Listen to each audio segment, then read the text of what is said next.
Assalamualaikum warahmatullahi wabarakatuh. Perkenalkan, nama saya Naswa Sabila. Saya dari Fakultas Hukum Universitas Lampung, NPM 22520111020.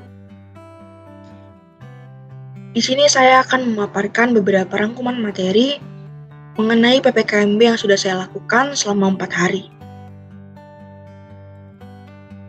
PPKMB Universitas di hari pertama. Dengan tema, ciptakan mahasiswa berkarya dan berinovasi untuk kampus Merdeka Belajar.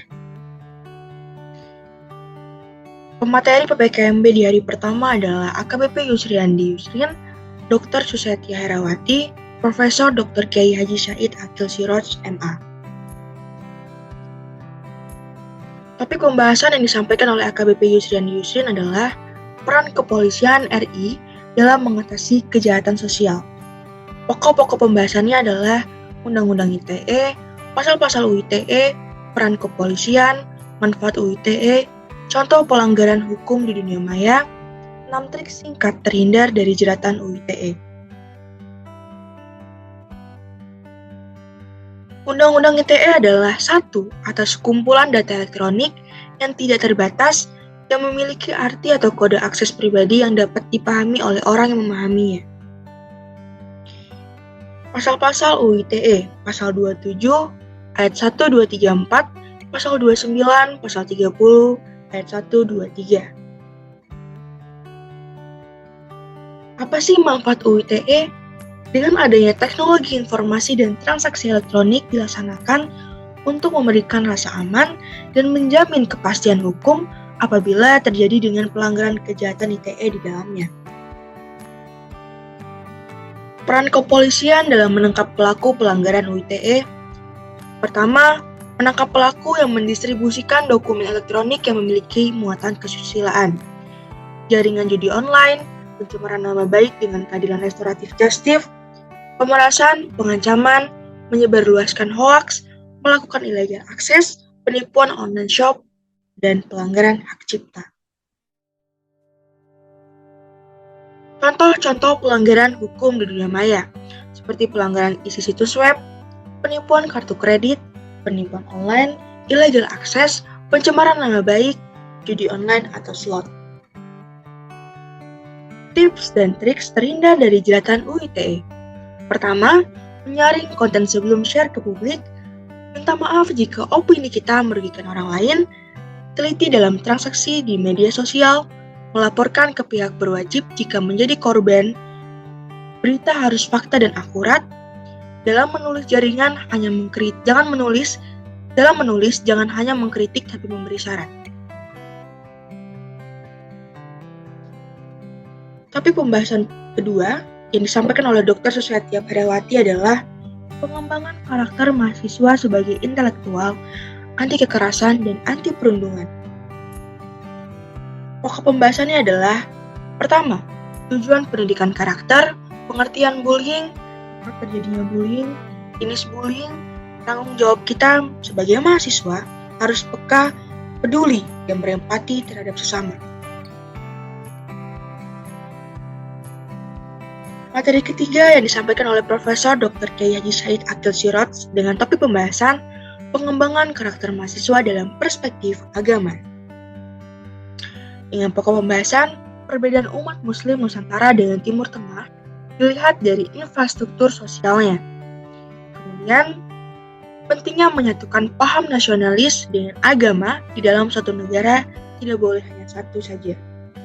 Ideologi Kiai Haji Hashim Asy'ari, Hubulaton Minal Iman. Nasionalisme bagian dari ideologi, teologi dan nasionalisme tidak dapat dipisahkan dengan iman. Yang keempat adalah gagasan Kiai Haji Hashim Asy'ari membentuk karakter untuk mempertahankan NKRI dengan harga mati. Dan terakhir adalah kita sebagai mahasiswa boleh saja menuntut ilmu di mana saja, asal tidak membawa budaya luar masuk ke Indonesia. PPKMB Universitas di hari kedua. Materi yang disampaikan oleh Dr. Muhammad Sukirlan SPDMA dengan tema Merdeka Belajar, Kampus Merdeka. Pokok pembahasan adalah pilar visi Indonesia 45. Tantangan menuju visi Indonesia 45. Indikator profil belajar Pancasila. Tujuan Merdeka Belajar, contoh kegiatan pembelajaran. Kemudian yang kedua adalah yang disampaikan oleh Profesor Dr. Asep Sukohar dengan tema kesadaran lingkungan hidup, manajemen risiko, dan kampus sehat.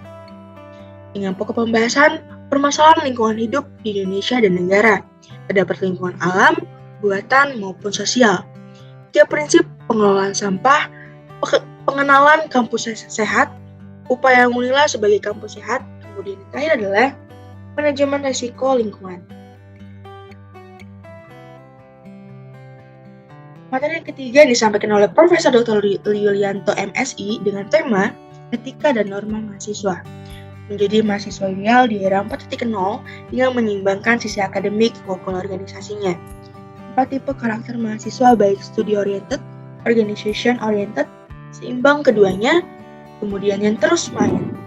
Kemudian yang ketiga adalah karakteristik mahasiswa ideal, dan keempat adalah cara menjadi mahasiswa ideal. Kemudian materi keempat yang disampaikan oleh Profesor Insinyur Soeharto PhD dengan tema pembelajaran di era 4.0 dan plagiarisme. Pokok pembahasannya adalah Digital Connectivity Business Process Integration perguruan tinggi di era revolusi 4.0. PPKMB Fakultas di hari ketiga. Materi yang disampaikan adalah pengenalan akademik dan sistem akademik, siklus perkuliahan, syarat SKS untuk lulus, matkul wajib dan bagian KRS maupun Syakadu. Kemudian yang kedua adalah mengenalkan sarana dan prasarana di perkuliahan dan aplikasi untuk persoalan UKT seperti banding maupun lainnya. Kemudian yang ketiga adalah mengenalkan bagian hukum yang ada di FH Unila. Dan yang keempat adalah hak dan kewajiban mahasiswa, kemudian kegiatan mahasiswa seperti organisasinya.